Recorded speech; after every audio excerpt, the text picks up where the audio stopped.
platform. I'm Keystone and this is Redbone. We launched this platform as a way of speaking to the people from a point of view that we feel may have been overlooked or just not heard. It seems to be a lot of interest in the city of Pakoima, a few miles north of Los Angeles. Our story is too complex for just one point of view. We decided to give you a full insight into our hometown, Pakoima, California. We're going to get into our history, street culture, politics, sports legends, and music legends. From the sometimes bitter, sometimes sweet relationships between the blacks and the Pakoima Latinos, to the contentious interactions with the Foothill Division Police Department. Pakoima has a unique voice that distinguishes itself from the greater Los Angeles area. We've heard from everyone else, now it's time for the Pakoima.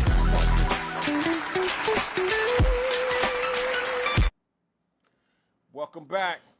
Another episode of Stone and Bone, Pakoima Perspective.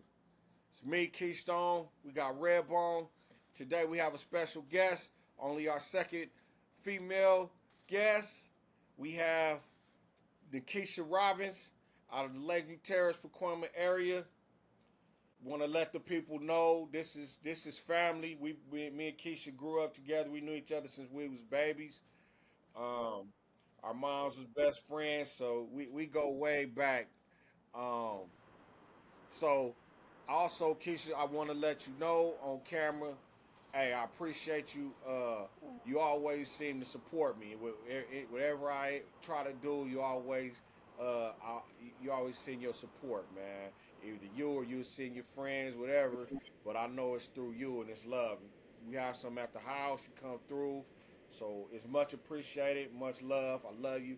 So, with that being said, you too. With that being said, Keisha, where were you born and what year?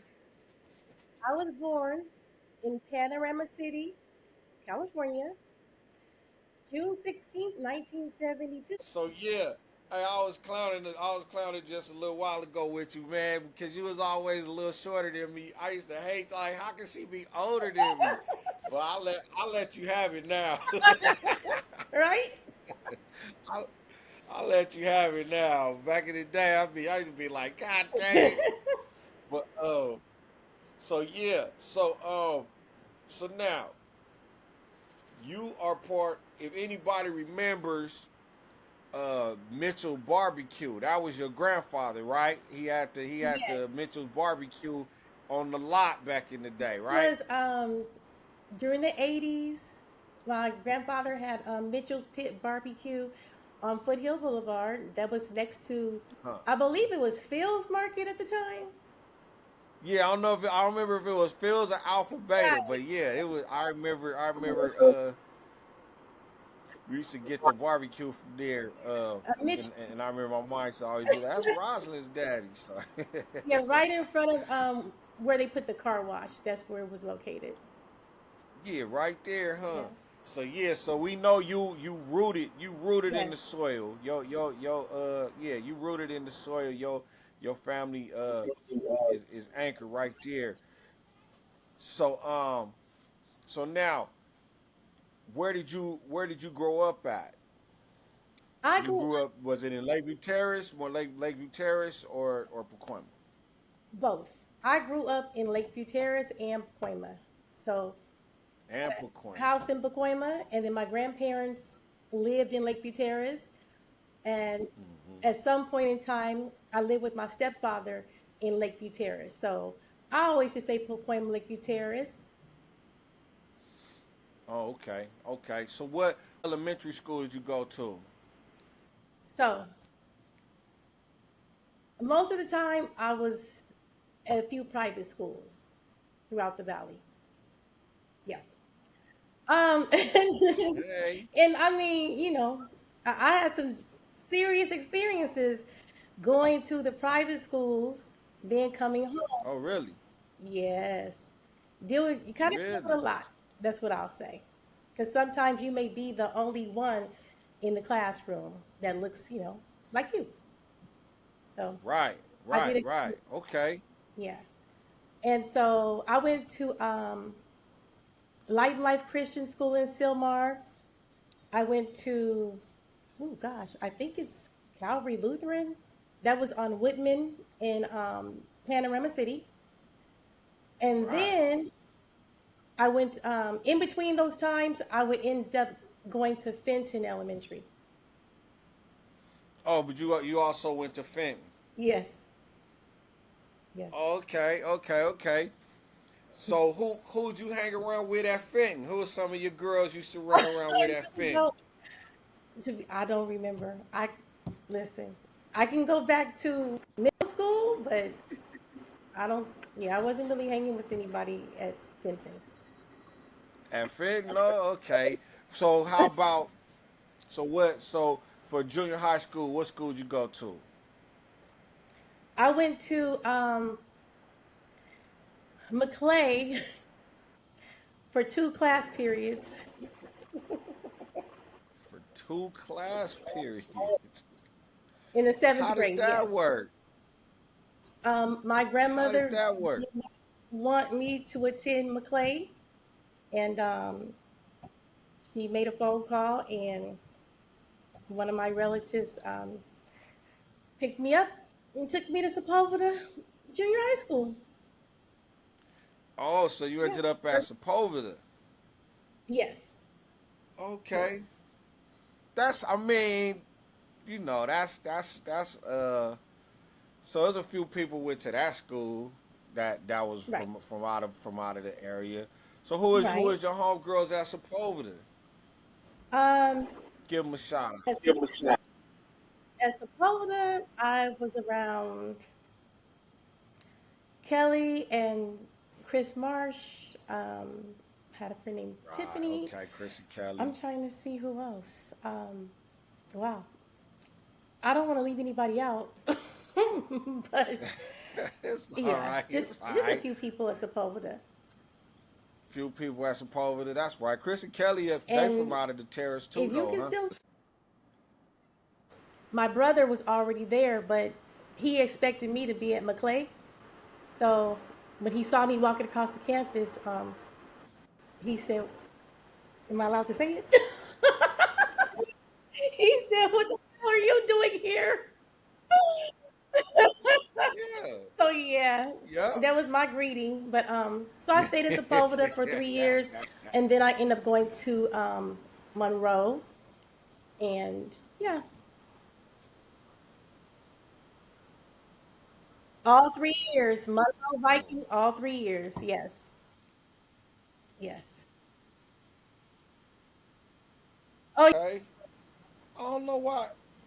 I always thought you went to downtown business or something. I Now, went to now that you say Monroe, it's like, okay, I remember no, it that. was But I Monroe. thought you went to Yes. like downtown business or something. Yeah. Went to Monroe. I heard that. So Um, who'd you hang around with at Monroe? Who was your folks? one of my best friends, her name is Carla. I met her at Monroe. I had a friend named, I have a friend named LaCharliette I met at Monroe. Um, I don't want to Hmm. leave anybody out that I met at Monroe. You know, I'll be 53 on Monday, so I might be a little forgetful right now.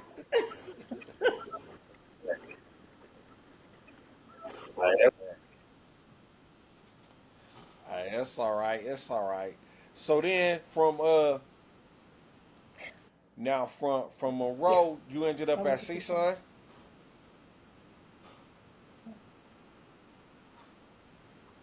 Okay. I did CSUN, I did public administration, I also did health science. So those are my backgrounds right there. Yes. In health science. Oh wow. Okay. Okay. All right. So we got a little background here. Um. So now I don't know how to when now. How old were you when you got out of CSUN? Graduation at CSUN, I had an internship at Kaiser at the time. And that's when I found out that I had stage 4 cancer.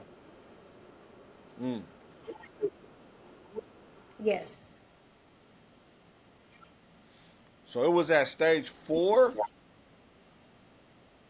Wow, right. So right I out of college, you found out, and it was at stage 4 already. Wow, because there is no 5, correct? say this, when it comes to the stages of cancer and a stage 4 cancer, there's stage 4 where the cancer is touching multiple regions, okay? And then there's stage 4 where it metastasizes and spreads throughout the body. So there's, yeah, stage 4. Okay. So Okay, so Yes. so it's 97. What prompted you to go and see the Well, doctor? so I had this excruciating toothache. Just the pain was unbearable.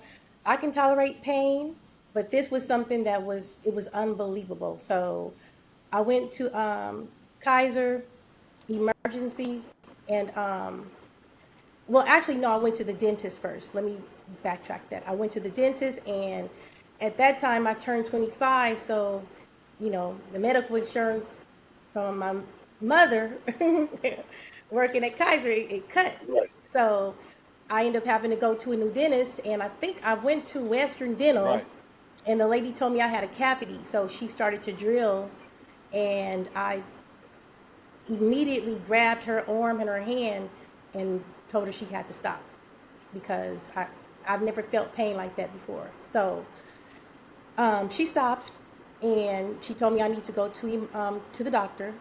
And so I ended up going to emergency and they said it looked like I had a sinus infection.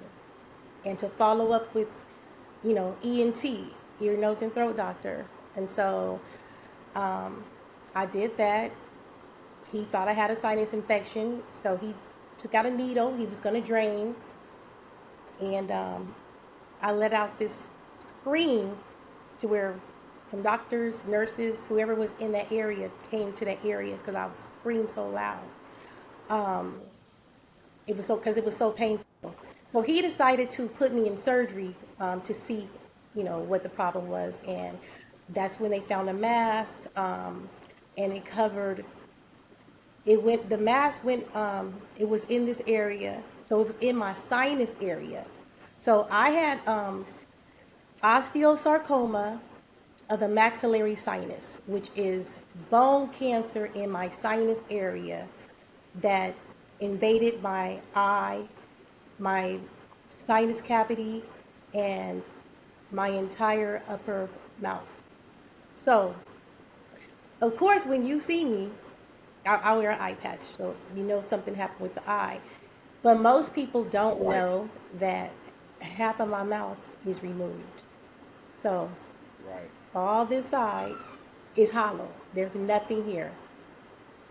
I have what is called an obturator that was made by UCLA, and it's something that I take in and out my mouth every single day. I cannot talk without it. So if it's out my mouth, you know, I sound like, you remember Charlie Brown, the character, like, wah, wah, wah. That's how I would sound. I cannot, Teacher, right? I cannot The teacher, eat right? without The it. teacher. Wow. So can't speak without it and can't eat without it. And I actually, a lot of people say like, oh, I know someone that has something happen to their eye and they have a prosthetic eye. Yeah, I had one too. The difference is if I would have got shot or stabbed or injured some kind of way in my eye, then they make a globe and that's fine. But for me, because everything that would support that globe was removed.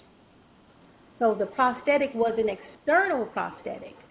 And let's just say it just wasn't that flattering. So I just wear an eye patch.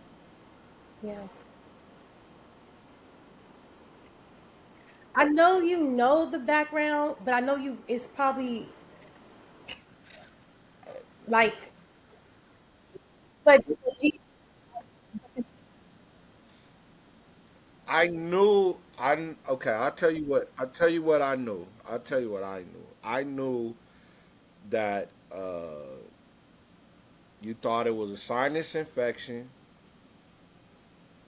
and I knew Mm. that it ended up being cancer and that they had to take your eye.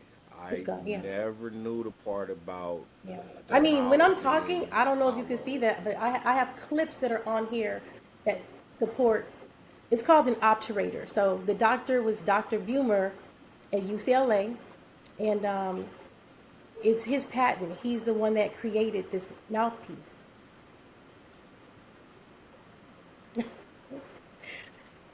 I know. I know sometimes it's kind of shocking because a lot of people don't know that part.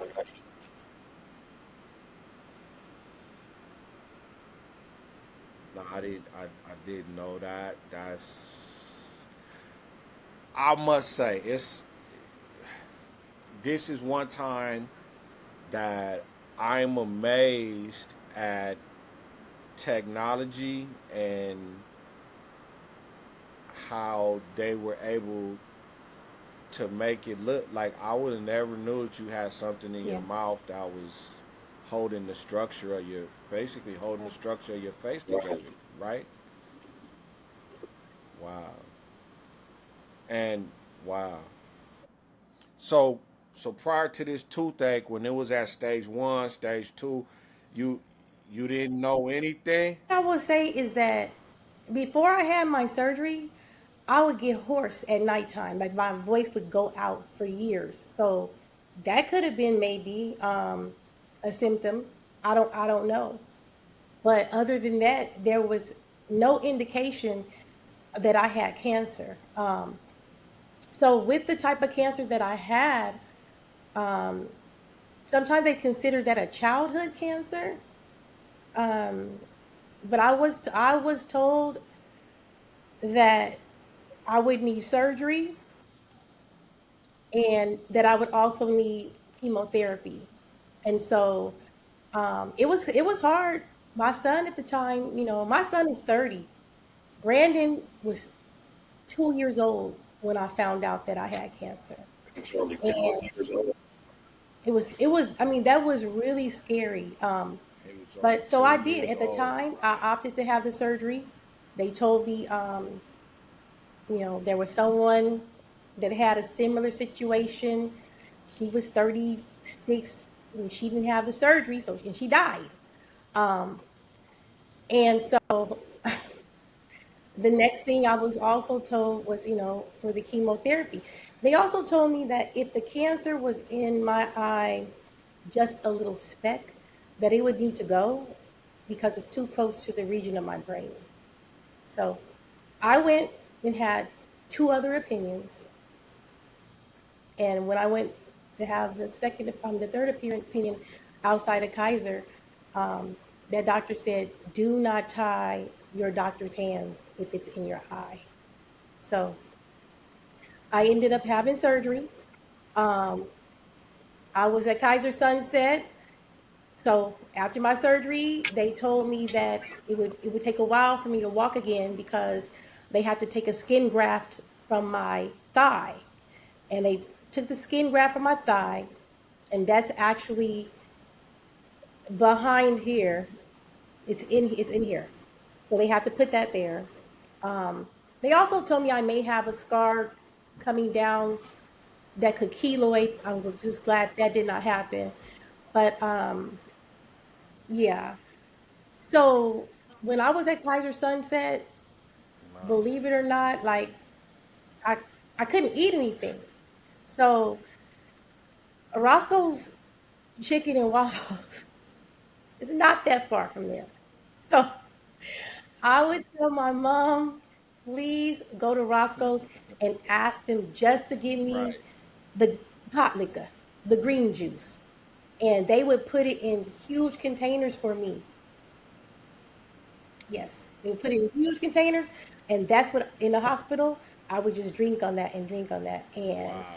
I started, I got a little stronger probably faster than what they thought. So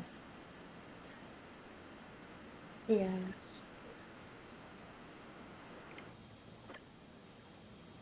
I'm It's okay. okay. I'm still So here. I'm, I'm I'm still here. I'm floored. I'm I can't even imagine. I'm still here. So I'm trying to imagine having to make a decision concerning something as Let's just important say one of my as an friends eye. said if Um, I had to lose my eye, I would blow my effing head off. And that's just my thing is my son was important to me, and at the time I knew the possibility of the cancer being in my eye was strong because my vision did begin to get a little blurry on that side. So yeah, it was a tough decision. right, It was hard. It was a hard decision. It really was. right. Nah, I can only imagine. And then, like you say, having a 2 year old, um, and and the how fast everything, Yeah, it how was you fast. say how fast everything happened. It just started off. I'm gonna go to the dentist. You know what I mean? Oh, it's a cavity. Next thing Yeah. they telling you, oh, we have to take the whole So side of your face, basically, that was June of just like that. 1997, and I found out July 22nd that it was cancer. I knew because when I came out of surgery, the look on the doctor's face, he he knew what he found, but it had to go to pathology. And so when I went back for the appointment, um, the doctor he was crying. He was afraid to tell me. He really Right. was. He was a younger doctor at the time, probably like 32, and finding out that someone has cancer, you know. So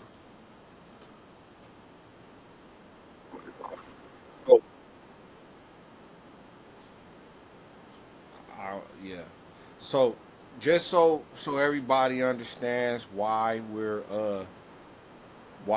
we're this subject. I asked Keisha a couple months ago if she would come on and tell her story. She said she wanted to wait until yes, June because June is Cancer Awareness Month. Um, I know that the LGBT community has taken over June or made it more about them, but I think this is definitely a bigger focus, um, and that's why we decided. Well, Keisha said she wanted to do it in June, so this is Sunday in June why is where we are right Cancer now. Survivor Day, the Um, first Sunday in June.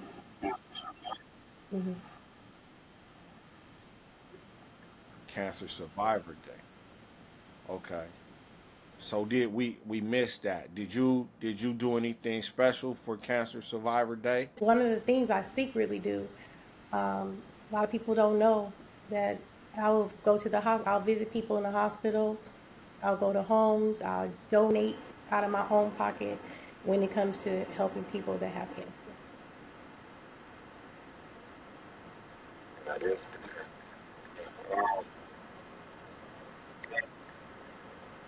Yeah, this is deep. Did so when did you know when did you know that you would be able to live?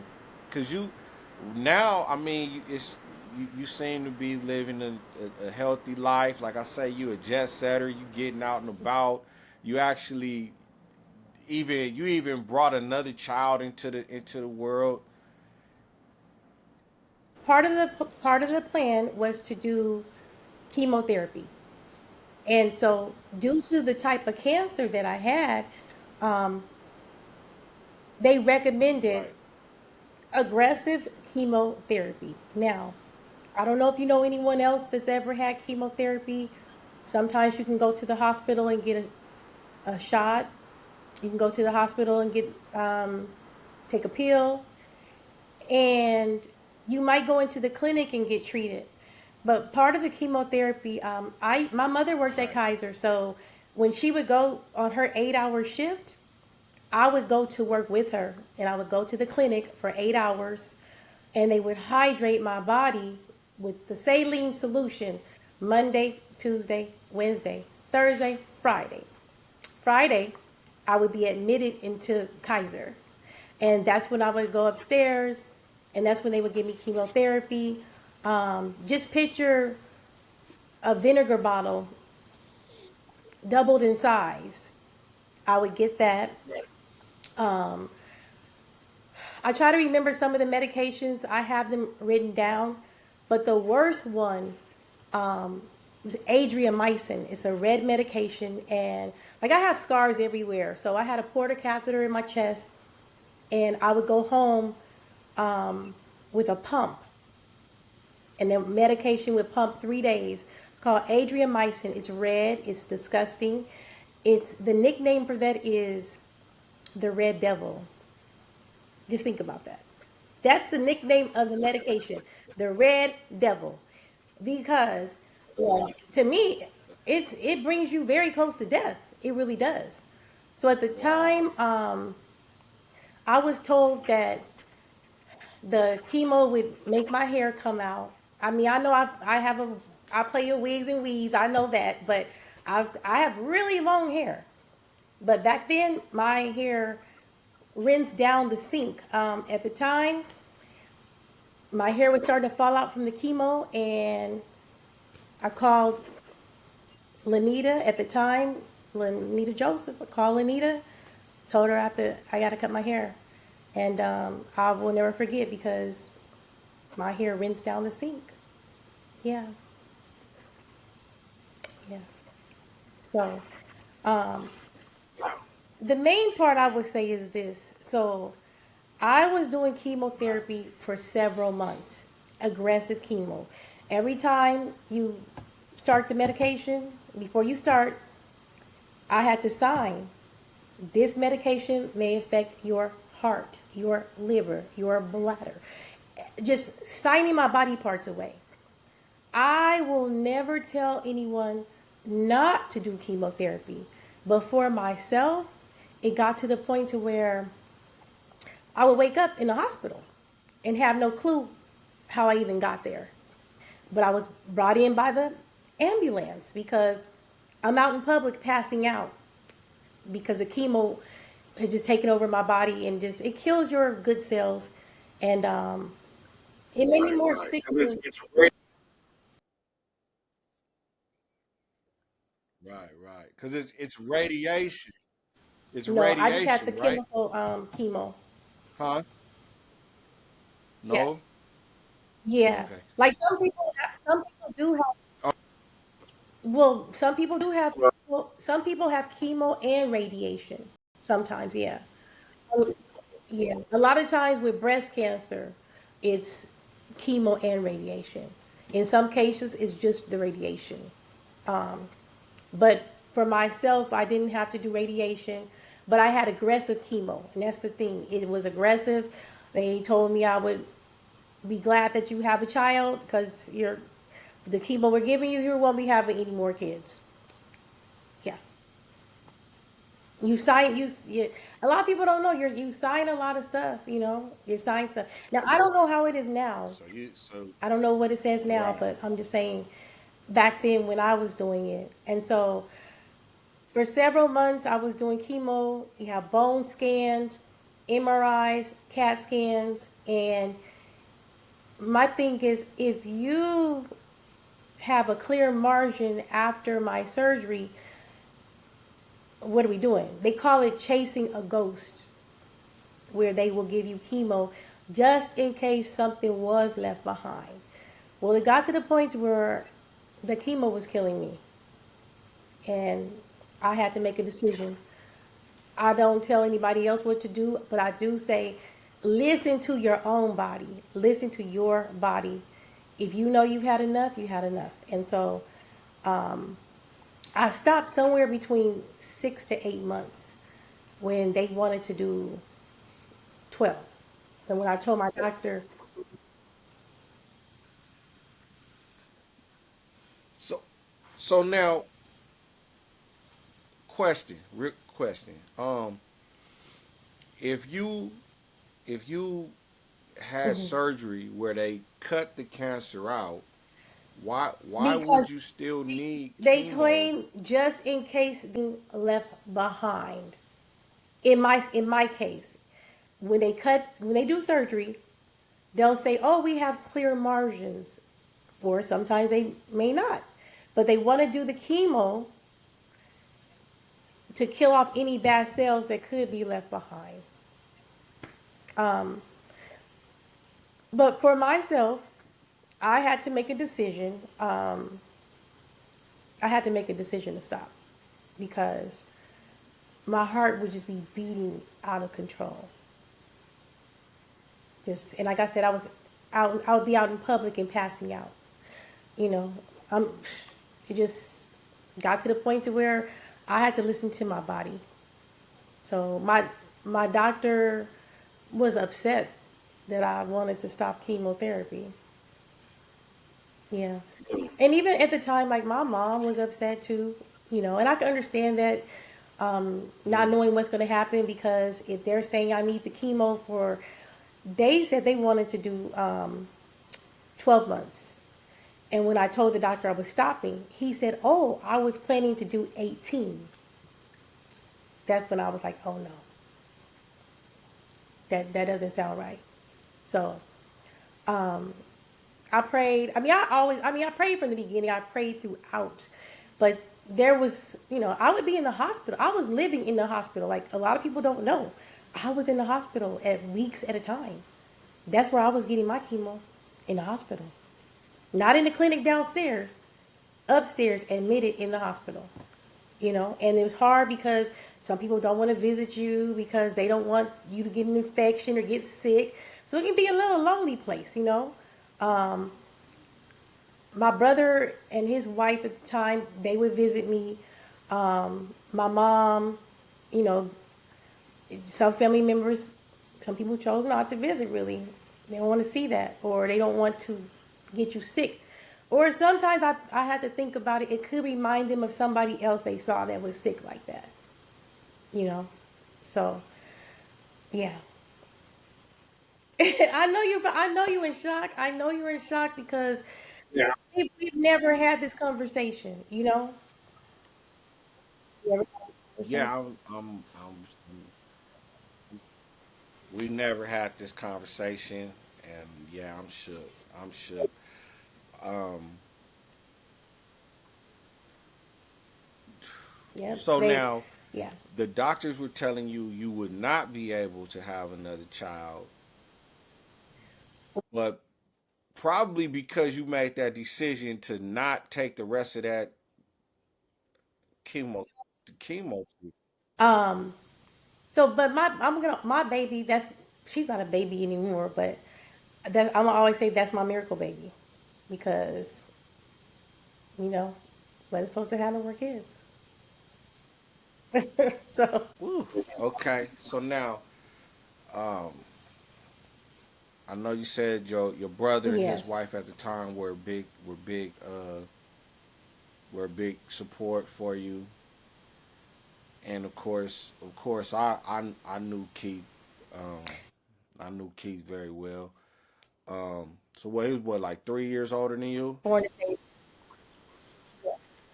about 3 years, about yeah, same age as my sister, yeah. Um, and I know you guys were really close. Right, right. But I also have a sister. Unfortunately, my sister passed away, and that's is part of my cancer story as well. We weren't around each other as children. My father had us around each other maybe one time when I was going into the seventh grade. That's when I met my sister. And we were estranged for years. But as I became an adult, I would ask my father to reconnect us. And he just, he wouldn't do it. So around 2007, I was really, on him like, we're adults. We are grown. Like, why can't you just reconnect me with my sister? And if I say, listen, forgive me, I'm laughing because if I once I say this, it sounds so ignorant, but he said he didn't want to do it because he still owed my mom child support. Um, but I'm sorry, listen, no, listen, I'm sorry. Dang, I Listen, had man. not even, Wow. so anyways, that's what he said in 2007. So fast forward, 2009, he called me and said, I think it's time. And I said, time for what? And he said, for you to connect with your sister. And I said, okay, that's great. And his response was that he found out that she had cancer and that I had cancer and that I could be a help to her. So he wanted us to connect. I'll keep it real because that's what I do. My phone, I threw it across the room because I couldn't believe what I heard.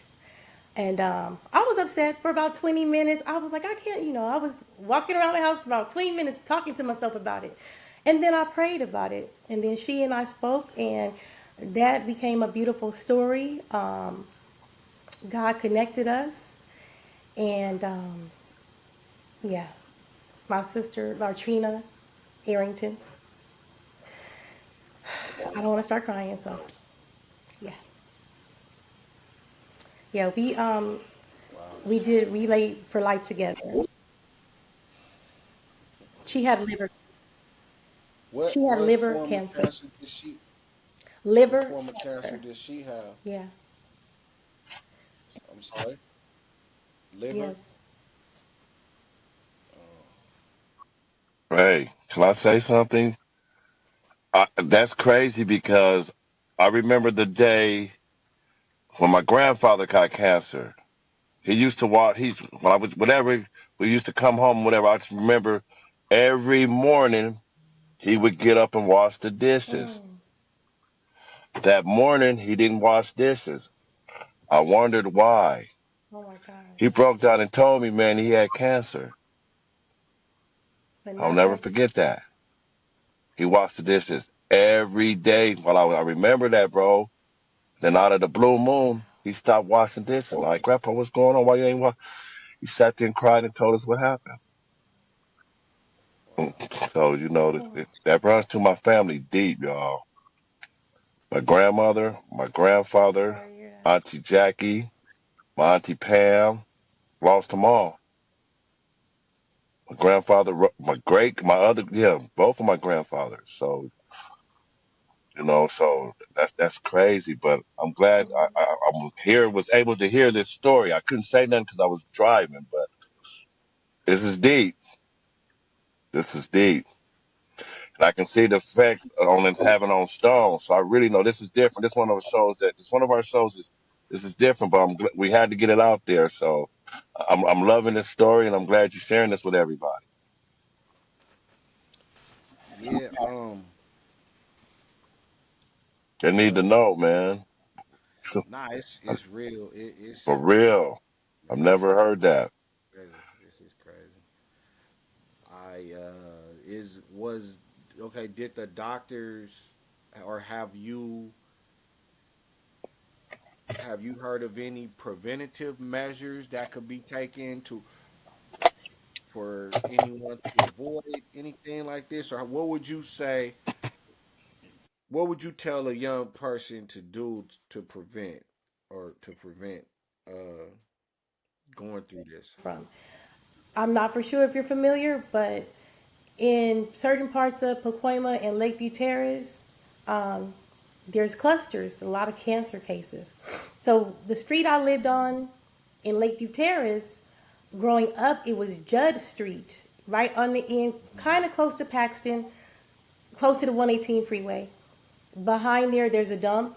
When I was growing up, there was a nursery where they spray all kind of stuff, and then the high power lines.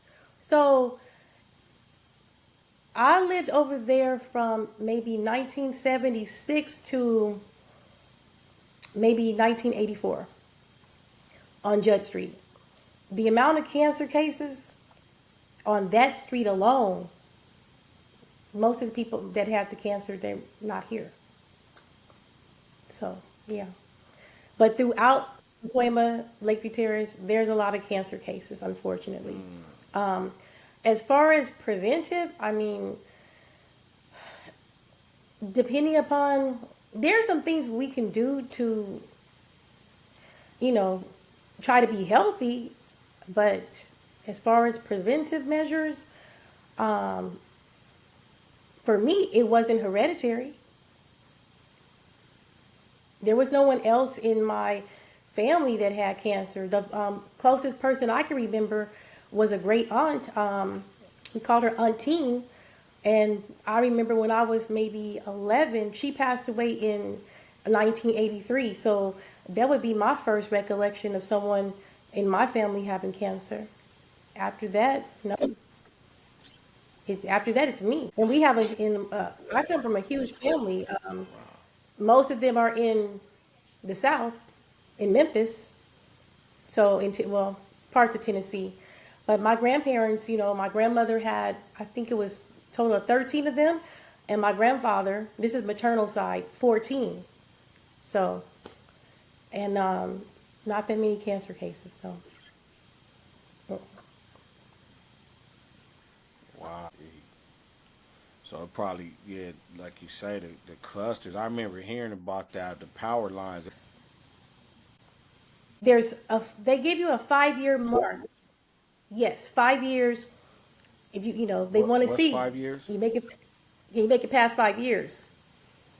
So when I went to see my doctor, he said, the cancer was gone, but he did tell me that it could come back and I could die one day. And I told him he was gonna die one day too. Like, are you serious? Like, what are you saying? Yeah, yeah. Right. Like, why tell you that? You know what I mean? Of course.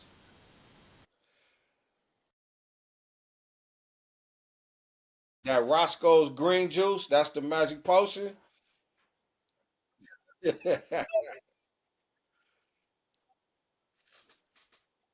Shark cartilage. I'm trying to see what else. My grandfather, yeah, my grandfather would start making the greens for me. Sometimes I would juice. I didn't juice 24/7 all day. I do know some people who have and have healed that way as well. But sometimes it was juicing. But I will say this: there were times to where I just wanted to eat something because the mouthpiece that I have, my jaws, it was the chance that my jaws could lock. And when you go to the doctor and they put a tongue compressor in your mouth, make you say ah.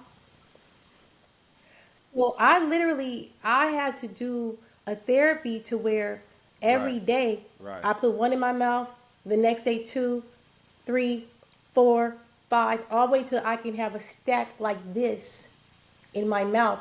And I'd sit there and watch TV in order for my jaws not to lock because of the new mouthpiece. Yeah. And so they asked me what I want to eat, and I said, I just want a fat burger. I said, I just want a fat burger. But they told me you'll never eat a fat burger again if you don't put these tongue compressors in your mouth. So yeah, listen. So I mean, there's some of it. I look back and I have to find humor in some of it because Nah, I mean, this is my life story. This is real. This is this is my life story. It happened, and e- even people who were around Right. me. Some, close might not know every detail. Like, and sometimes I don't share this, but then there's times I feel it's a need to. I was taking Vicodins because the pain was so bad before surgery. The doctor said, I said, how many can I take? And he was like, just be careful, but enough to make the pain go away. So what happens is they claim that the tumor sucks up all that medication when you're in pain. So I would take Vicodins, and one day my mother came home. Yeah. Damn. So you No, just had to. I So wasn't you dealing. basically had to deal with the pain. Well, you're taking the Vicodins, So you're and you taking might be at the Vikings, point but to where still got you're to deal with the taking pain. too many Vicodins, you know. And I didn't know that until one day, because we lived on Comita Right, right, Street right. behind Foothill, and one day the house across the street caught on fire, but I did not know that because I was in the house knocked out because of the Vicodin. I was knocked out, and they kept saying, "Oh, they kept saying, oh, it's this, they kept saying it was the house on the left Oh, side." And so my mother was thinking that's our house, but it was actually the house across the street. The whole time there's fire department, paramedics out there. Everybody's out there, but I didn't even hear them because the Vikings had me knocked out. So that was the day I stopped. I was like, I don't need any more Vicodins. So yeah. It is interesting to me because who would think that a tumor actually is going to suck up the pain medication? Keisha, I'm learning a lot through this testimony you're giving us. This is nah. You a Yeah. real life superwoman. Like For you know. real. It ain't many people could say they beat stage 4 cancer. Well, I believe in. Um, like I say, it ain't no 5. So Yeah, you yeah you did some superhero stuff. Um, we're Shout out to my homegirl Irene Newman too. She's a she cancer and I survivor too, I are think. Irene Newman. she and I are Yes, I went to school with her. she and I are connected, and we've done some stuff together. Yes, we're pretty much the same when it comes to. A lot of times we talk about how we may secretly help people that are battling cancer while the rest of the world doesn't know we're doing it, you know? Yeah. Right, We grew up at Calvary nah, that's together. deep. right. Because Irene speaks on it. She speaks on it too. For real, I've heard her. So, it's the truth what you're saying. And other cancer Yes. survivors, Usually, you guys a lot of network. times when you are a cancer survivor, there are people who will reach out to you to go speak to others, offer as much advice as you can. One thing I will say is because even myself right now, I probably don't eat the healthiest that I should, but if you get a cancer diagnosis, you have to change some stuff. You have to eliminate some things, you know. So sugar, sugar being one of them. That's a hard one for a lot of people. Almost anything white, rice, sugar, bread, pasta, like certain things you have to eliminate. Mm, I'm not saying eliminate it forever, you know, but if you are in the fight, if you're going through it, then there would be times where I try to tell some people to juice or just change a few things, and some people like no, just I'm not going to, and right. so unfortunately, there's a lot of people that are not here. Um, there are some situations to where there are some diagnoses that are sometimes too far gone. You know, but I'm gonna say this for me. I always believe in the power of prayer. That's me. And that's when I was at the hospital. I mean, I was on the ground in the Mm. hospital praying, like, Lord, just keep me here. Keep me here, and I'll help others that are going through. And the day that I found out that I had cancer, I, I drove home. Don't know how I got there. I know Tupac was on. I was playing Tupac.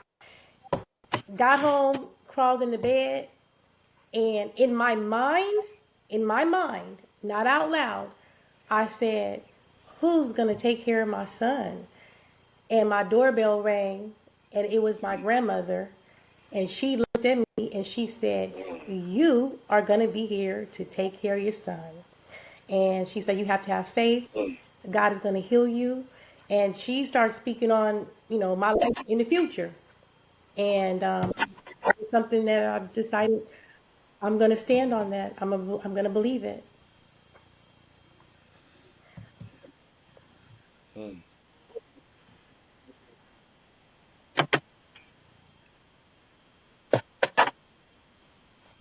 Mm. Sometimes. So I wasn't, I gotta be, no, I gotta be real. I was not to where I know some people who strictly vegan, juicing 24/7. I, I wasn't, that was not me. That wasn't me. So I'm not going to sit there and say, "Oh, I was just there." I wasn't. That was not me. But I did. I believe that.